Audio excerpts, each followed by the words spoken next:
of several peoples, Indigenous peoples, Native Americans, Asian people, African American people, Latino people, and how that deculturalization happens as a process of not only political decree, but also through the education system. So part of how people are deculturalized, for example, I work in a district, I teach science education courses, so I work with teachers in a district where something like 60 to 80% of the student population speak Spanish as their first language, and they speak it at home and they speak it almost exclusively. And so there are times when I run into folks, educators, who are concerned that the students aren't learning English. And I said, oh, they'll learn it because they have to, right? Anybody who's ever been stuck in an airport in a country, you know, whose language you don't speak, you figure out how to get to the bathroom. And they said, no, I really want, they have to speak English, they have to speak English. I said, you know, it's English as a second language, not English as an only language. And that's really important to this story. So maintaining, a bi focus, if you will, recognizing and honoring that the gifts that people bring are just that, gifts that they bring, and that, you know, their gifts have value. And it's the difference is the inclusion, right? When something is different, it needs to be included. So that's pretty much how we want you to think about deculturalization. So it happens gradually, and people struggle to maintain their cultural identity, their original identity, right? Their indigenous identity, whether they're indigenous to the continent of Africa, the Asian continent, Australia, whatever. Everybody has an indigenous identity. So Native Americans struggle with deculturalization, and our deculturalization is still ongoing, right? So the other term, colonization, everybody thinks they know what colonization is, and they're pretty much right. Colonization is when one political entity seizes the land and or the resources and dominates another person, right? And they colonize. And usually it's not a friendly process. I'm standing here trying to think of any friendly colonization processes in history, and none come to mind. But that may just be me.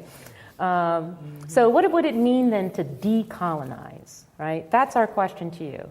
And if you're thinking to decolonize would mean, for example, to push back on colonization. So even though you have to speak English in school, doesn't mean that you don't get to not speak whatever other language you want, right? It doesn't mean that you don't get to dress in your cultural clothing. It means that you don't get to practice whatever religion or belief systems that you want. So you push back on that, right? African Americans push back, and Kwanzaa exists as a result, right? Other things exist as a result. You push back on it, and you get to name yourself. You get to decide, you know, do we want to be African Americans? Do we want to be black? Do we want to be Negro? I mean, what do we want to be? How do we want to call ourselves, right? That's the pushback. That's the decolonization. And to do it in your own language and to do it in your own way, and to the best of your abilities, and, you know, letting other people know, you know, I am here, this is who I am, deal with it, right? And we'll have a conversation about how you can best deal with it. So our question to you is, how is Naomi and John's journey dealing with decolonization and dealing with deculturalization?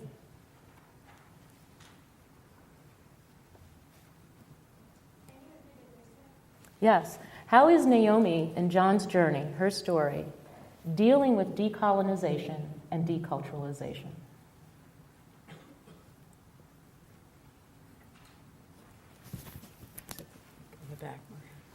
I can't see the hand.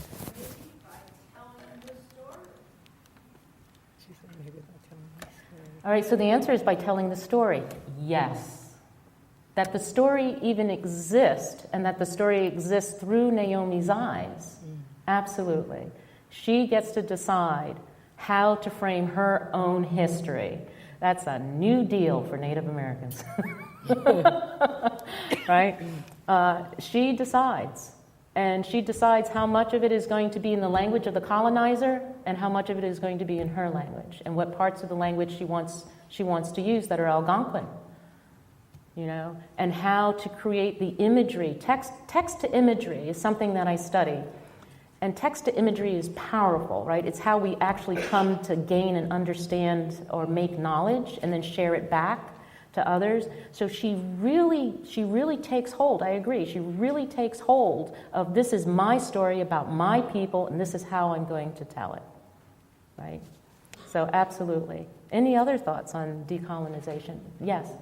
Respect for Mother Nature, love for nature, which is part of the Indian culture as well, is evident throughout this. Oh, yeah. Right, the connection to the land. That, yes, that the identity of John is an identity of place, that we have place-based identities, and they're very powerful, right? You can see it in this election cycle. People are talking about, place-based identity all the time when they talk about polls or the wall or whatever, right?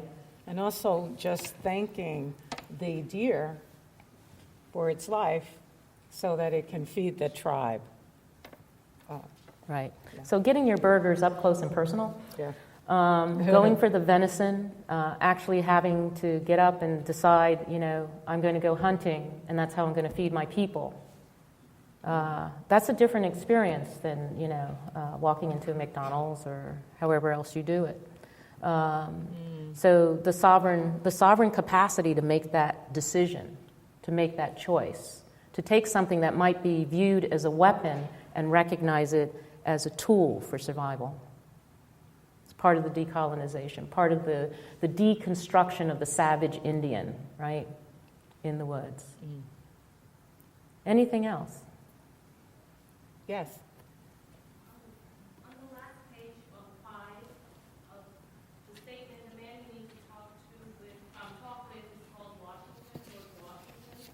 And John said, gazing into the eyes of George Washington, he looked past the man's eyes and from his life before so many newcomers had come. When you mentioned decolonization, in my mind, went back to Ngugi wa Thiong'o's Decolonizing the Mind, and this particular statement here, it feels to me that drawing parallels with wa Thiong'o and this statement about how when you're decolonizing, it's more than just the language. The language is good, but also the effects of imperialism and people coming and taking charge of what's yours, your space, your language, your land, your home. And the fact that and I'm trying to do a little bit of close reading here, the fact that he looked past his eyes, that there is, That's key. I feel a sense that it's decolonizing too, that you're claiming something else there too. That's just Great. That's Yeah. a good Do you want to response. respond to it? Yes, as a matter of fact, last night Nyong'o did come up, and we did talk a little bit about Petals of Blood. Is that one that you read? Oh, okay. Yeah, that whole idea of decolonizing a person, that I think that your deep reading is good here because it goes beyond just that person standing in front of you to an ideology that's behind it of white supremacy. Right. You want to add anything to that? No, that was good. That was, no, excellent. Yes, leave their reservation, they leave their homes, they go, they serve in war. Natives have fought in every war very proudly because we protect our homeland. This is Turtle Island. And they come back.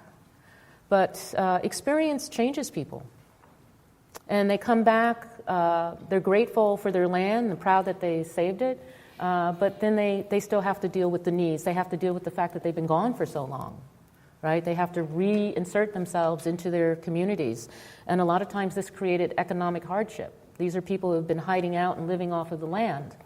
And so a lot of them, when they come back, they want to seek a better life. They want educational opportunities. They've literally seen the world. Somebody maybe was never... We have elders that have never left the mountain.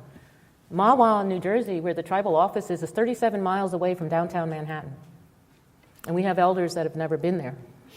That's right. And that's not uncommon in Indian country either, right?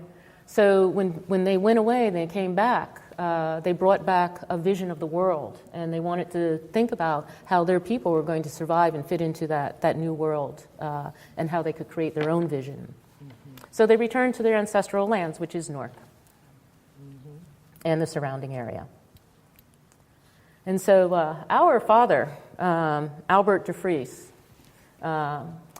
he exists like all of you and your relatives and or your future descendants as part of the census. And so this is a slide that shows census information of the presence of Ramapough Lenape in Newark, New Jersey, that were not there before. Henry Louis de Groot and Dora De Freece were the parents of Henry Louis de Groot Jr., and our father lived with them on Nassau in Newark, New Jersey. Nassau Street. Yep, in Newark, New Jersey. And you can see from the slide that he was 9 years old at the time. Up until that time, Louis de Groot and Dora de Groot and Henry, their son, had not left the mountain. They came off the mountain when my father was about 3 or 4 years old. So they had only been living off of the mountain for about 5 years at this point. And this is 1940. So this is a common story among the Ramapough. And you will find Ramapough living in Newark, New Jersey and other parts of New Jersey that are first generation off mountain. That's pretty intense for the eastern seaboard in this century. Yeah. So our uncles and our aunts, we don't list everybody. Eileen and I, we trace our ancestry back to 1624. So if you go back to the tribal rolls of the Ramapough, you can see our genealogy from 1624, which is the date of that old map that I showed. Okay? So we can't share everything because that would just be huge. That would be big. We would have to put it on the roof of the building and do an aerial shot. So instead of doing that, we're just sharing a little bit. Our uncle Charles, who is the brother of our grandfather, he lived in Newark and was married to Emma de Groot.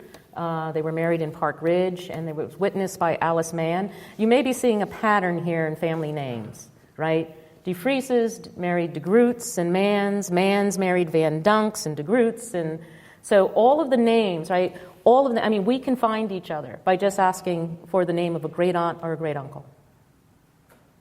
That's how tight the community was. And that's what happens when you have communities in isolation. Because the one thing you did not want to do is come off that mountain and be a person of color. And the reason for that is because the American economy system is an economy of color. And when you have the choice of either being white or non-white, being non-white meant slavery, right? It meant a lot of things that were not good. So Indians, they held out and they hid out, and that's what happened with the Ramapough. Yeah. So it's also very common in Indian country. So we grew up in Newark, New Jersey, right? So the return to Newark happened in the 1940s. And we lived there until the 1970s, and our great uncle lived there right on up until 2000-something. I can't remember the exact date. But our family has always had 2011? Yeah. So our family has always been close to Newark and or in Newark as Ramapough people. And these are some childhood photographs. We don't include our youngest sister, not for anything personal, although the child has a big head. So anyway, so this is a photograph of my brother, myself, and Eileen, the three of us standing out in front of the hedge in front of our home, which was on South 15th Street. 663, South 15th Street, Bigelow 35102.